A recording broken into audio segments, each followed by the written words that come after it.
In this video, I'm going to teach you how to link an Apex Legends account from PlayStation 4 to PC. It's a very easy process, so make sure to follow along. In this video, I'm going to teach you how to properly set up your EA account so you can link accounts from other networks into it.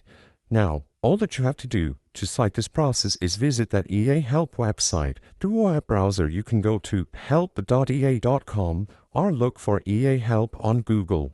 When you arrive at this page, you will be able to browse through Help for all EA games, and you can sign into your account at the top right corner of the screen. So once you are properly signed into the same EA account that you want to use on PlayStation 4 and PC, go over to Manage Account over here, right beside Game Support. On the Manage Account tab, you have to select the Link Accounts category. Clicking this will redirect you one more time to a page where you can set up different account links to your EA account, and as you can see, the very first one is going to be the PlayStation Network account.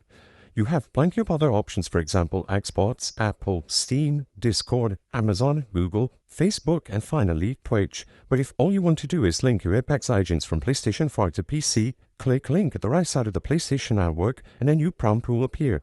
Every time you want to link a different account, you will have to verify your identity. For this video, I'm not going to show you this process on screen because you will have to go to your email, get the code, and input it here. But after you are done, there will be a new tab where you can sign in using a respective account. So for example, if you select to link a PlayStation Network account, you will be redirected to the PlayStation website, and you will have to input the credentials about a valid PSN account. So usually that is going to be the email and password. The same can be said for all other types of accounts, and you can manage all of the links made with your EA account in this window. I hope I was able to help you on how to link Apex Legends accounts from PlayStation 4 to PC. If this video helped you, please be sure to leave a like and subscribe for more very easy tips. Thank you for watching.